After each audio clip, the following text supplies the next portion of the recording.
অত্যন্ত দুঃখ ভারাক্রান্ত হৃদয়ে জানাচ্ছি যে বাংলাদেশের অর্থনীতির প্রাণভ্রমরা চট্টগ্রাম বন্দর, এই বন্দরের অনেকগুলো টার্মিনাল, যেখানে আমাদের যে আমদানিকৃত পণ্য সামগ্রী বেশিরভাগ যেখানে ওঠানামা হয়, সেই ইয়ার্ডগুলো, টার্মিনালগুলো কয়েকটি বিদেশি কোম্পানিকে ইজারা দেওয়া হয়েছে দীর্ঘমেয়াদে। বাংলাদেশের রাজনৈতিক অঙ্গনে যে অল্প কয়জন মানুষ বন্দর ব্যবস্থাপনা, বন্দর পরিচালনা এবং বন্দরের ব্যবসা বাণিজ্য সম্পর্কে কিছুটা বাস্তব অভিজ্ঞতা রাখেন, আমি তাদের মধ্যে একজন। এই বন্দরকে কেন্দ্র করে সেই গত ৩০-৩৫ বছর ধরে আমি ব্যবসা বাণিজ্য করছি। তো শিপিং ব্যবসা, ফ্রেট ফরওয়ার্ডিং ব্যবসা, নিজের গার্মেন্টস ব্যবসা, সেই ব্যবসার আমদানি রপ্তানি, একটা সময় ট্রেডিং ব্যবসা ছিল।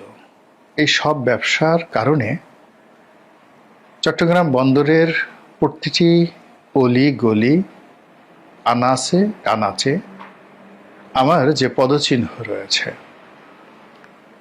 এবং চট্টগ্রাম বন্দরের যে পরিবেশ পরিস্থিতি, কর্ণফুলী নদীর স্রোত, জাহাজের হাক ডাক, শ্রমিকদের চলাফেরা আমার হৃদয়ের সঙ্গে মিশে আছে।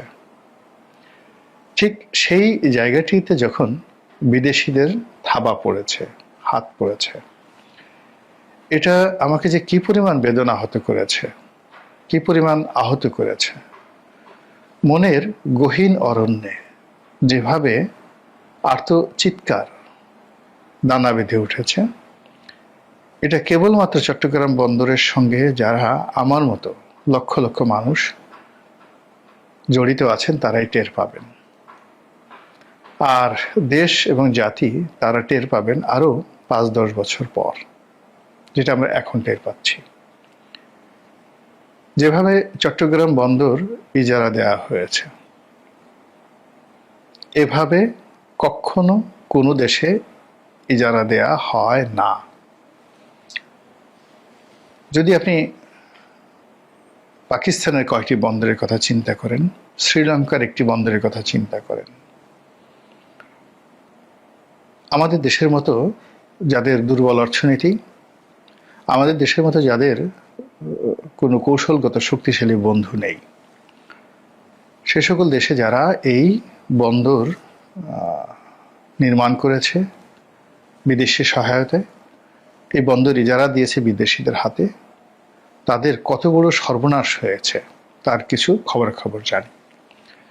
যারা এই বন্দর ইজারা দিয়েছেন, যেমন ধরুন চট্টগ্রাম বন্দরের একটি অংশ পৃথিবীর সবচেয়ে বড় কোম্পানি এপি মলার গ্রুপ, যাদের শিপিং লাইন মার্কস লাইন। তো তারা সারা পৃথিবীর যে শিপিং বাণিজ্য, এটার অলমোস্ট 60%, 60% শিপিং বাণিজ্য তারা একা হ্যান্ডেল করেন। তো এপি মলার কোম্পানি সম্পর্কে, মানে আমি এই কোম্পানির সঙ্গে গত ৩০-৩৫ বছর ধরে ব্যবসা করেছি, এখনো করে চলেছি। আমি এদের যে দেশ ডেনমার্ক, সেই ডেনমার্কে গিয়েছি, এদের সব কিছু দেখেছি। কাজেই এই যে যারা এখন ডেনমার্ক সেই কোম্পানির কাছে দিয়েছেন, তারা এপি মলার সম্পর্কে জানেন না, মার্কস লাইন সম্পর্কে কোনো ধারণা নেই, কন্টেনার ভ্যাসেল কি, বাল্ক ভ্যাসেল কি, এলপিজি ভ্যাসেল কি, এগুলো কিভাবে চলে, এগুলোর রুট কিভাবে নির্ধারিত হয়, খরচ কি, কিভাবে সার্ভাইভ করে, এবং এই শিপিং বাণিজ্যকে কেন্দ্র করে কিভাবে একটা আন্ডারওয়ার্ল্ড সারা পৃথিবীতে চলে। এর সঙ্গে অস্ত্র বাণিজ্য, তেল বাণিজ্য, এর সঙ্গে কিভাবে ড্রাগ ব্যবসার সম্পৃক্ততা থাকে আন্তর্জাতিক শিপিং বাণিজ্যের সঙ্গে। যারা শুধুমাত্র এই ধরনের কিছু কমিশন নিয়ে কিংবা কারো হুকুম পালন করতে গিয়ে একটি দেশের সর্বনাশ ঘটান, তারা কখনো এই জিনিসগুলো জানেন না। এনিওয়ে, যে সর্বনাশটি ঘটে গেছে, এখনো সময় আছে এর থেকে বের হয়ে আসার, এখনো সময় আছে রুখে দাঁড়ানোর। আমাদের চট্টগ্রাম বন্দর ব্যবহারকারী যারা আছেন তারা ইতিমধ্যে রাস্তায় নেমেছেন এবং ইতিমধ্যে তারা তাদের নিজেদের যে আপত্তির কথা বলেছেন। পরিস্থিতি কোন দিকে যায়, কিভাবে গড়ায় আমরা জানি না, কিন্তু আমি ব্যক্তিগতভাবে মনে করি যে অবশ্যই বিদেশি বিনিয়োগ দরকার আছে। বাংলাদেশের কিছু বন্দর, কিছু বন্দরের কিছু এলাকা, সেটা বিশ্বের এক্সপার্ট যে সকল অপারেটর রয়েছে তাদের হাতে ইজারা দেওয়া যেতে পারে, কিন্তু নট নাও, এই অবস্থাতে নয়। যখন আমাদের দেশের টপ টু লো ঘুষ খায়, যখন আমাদের দেশের বড় বড় কর্তা ব্যক্তিরা যারা নিজেদের ব্যবসার জন্য অন্যের জীবন হরণ করতে পারেন, আমাদের দেশের বড় বড় মানুষরা গুলিস্তানের হকারের কাছ থেকে টাকা নিয়ে পৃথিবীর নামকরা 5 স্টার হোটেলগুলোতে জুয়া খেলেন, মদ খান, ক্যাসিনোতে সময় কাটান, বিশ্বের যাকে বলা হয় সবচেয়ে এক্সপেন্সিভ যে সকল কল গার্ড রয়েছেন, বেশ্যা রয়েছেন, তাদের সঙ্গে সময় কাটান এই গুলিস্তানের হকারদের কাছ থেকে যে চাঁদা তোলা হয় সেই চাঁদার টাকায়। সেই দেশে যখন কোনো বিদেশি অপারেটর আসে, তারা এ সকল জায়গাতে স্যালামি দিয়ে আসেন, আর সেই স্যালামির পরিমাণ 1-2 টাকা নয়, হাজার হাজার কোটি টাকা।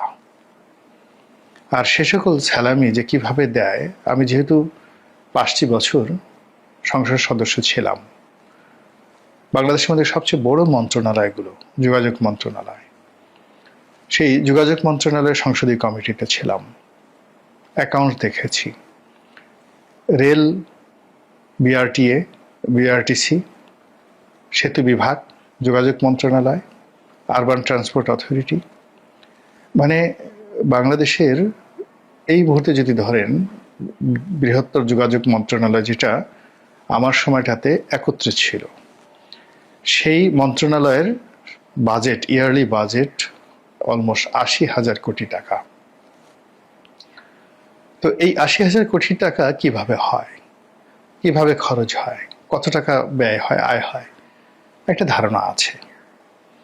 এখানে বিশ্বব্যাংক কিভাবে লোন দেয়, কিভাবে লোন নেয়, আইএমএফ কিভাবে টাকা দেয়, কিভাবে টাকা দেয় না, কেন টাকা দেয় না, জাইকা, চীন, আইডিবি, এডিবি থেকে শুরু করে বিশ্বে যে সকল প্রাইভেট এন্টারপ্রাইজ রয়েছে, তারা এই বাংলাদেশ সরকারকে যে লোন দেয়, অথবা বাংলাদেশের যে রিজার্ভগুলো রয়েছে সেই রিজার্ভগুলো নেওয়ার জন্য বিশ্বের বিভিন্ন দেশ, বিভিন্ন সংস্থা যেভাবে আমাদের কর্মকর্তাদের পেছনে, রাজনীতিবিদদের পেছনে ঘুরে, তার কিছু নমুনা দেখে এসেছি।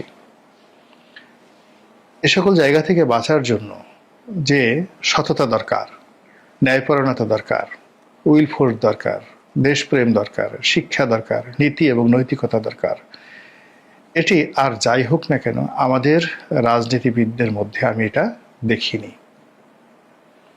কাজেই এরকম একটি ভঙ্গুর রাজনৈতিক অবস্থা,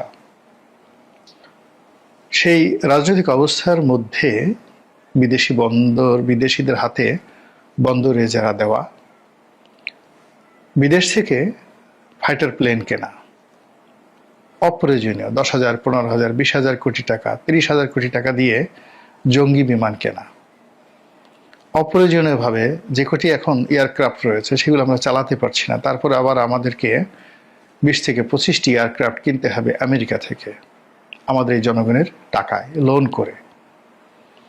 এই জিনিসগুলো ভাবলে বিষণ্ণতায় মন ভরে যায়। মানুষ এত খারাপ হয় কি করে? এই যে একটা ভূমিকম্প হলো, যেভাবে ভূমিকম্প হলো আমরা সবাই মরে যেতে পারতাম, এবং আরো 20 থেকে 25 বার এই দেশ ভূমিকম্পের কবলে পড়বে খুব সাম্প্রতিক সময়, এরকম সতর্কবার্তা জারি করা হচ্ছে। আর সেই ভূমিকম্পে বঙ্গভবন ঝরে পড়বে না, যমুনা ঝরে পড়বে না, ক্যান্টনমেন্টের যে মিলিটারি হেডকোয়ার্টার এটা ভেঙে পড়বে না, কিংবা আমি যেখানে বসে আছি আমার বাসভবন ভেঙে পড়বে না, এই গ্যারান্টি আপনাকে কে দেবে বলেন? এত ক্ষণিকের জীবন, এত অল্প সময়, কেন আমাদের এত টাকা লাগবে? কেন ঘুষ খেতে হবে? কেন ক্যাসিনোতে যেতে হবে? কেন দেশ বিরোধী চুক্তি করতে হবে? কেন বিদেশিদের কাছে মাথা নোয়াতে হবে? কেন মীর জাফর হতে হবে? কেন জগৎ শেঠ হতে হবে? কেন রবার্ট ক্লাইভকে, ইস্ট ইন্ডিয়া কোম্পানিকে আবার বাংলাদেশে ডেকে নিয়ে আসতে হবে? এই জিনিসগুলো আমার মাথায় ঢুকছে না। আমাদের দেশে মীর জাফর মারা গেছে, সে কেন মীর জাফর হয়েছিল? তার কি লাভ হয়েছে? আমি এখন পর্যন্ত বুঝতে পারি না। কেন লোভের পিছনে ঘুরতে হবে? কেন ক্ষমতার পিছনে ঘুরতে হবে? কেন মন্ত্রী, এমপি, প্রধানমন্ত্রী হতেই হবে? কেন মানুষ হওয়া যায় না? শুধুমাত্র একজন সাধারণ মানুষ হিসেবে বেঁচে থেকে মহান আল্লাহ রাব্বুল আলামিন আপনার প্রতি যে নিয়ামত দিয়েছেন, সেই নিয়ামতের শুকর গুজার করে আল্লাহর যে সাধারণ যে হুকুমগুলো রয়েছে, নামাজ পড়ো, সত্য কথা বলো, ন্যায়ের পথে চলো, স্বাভাবিক জীবনযাপন করো, এই জিনিসগুলো করলে অসুবিধাটা কি বলেন তো?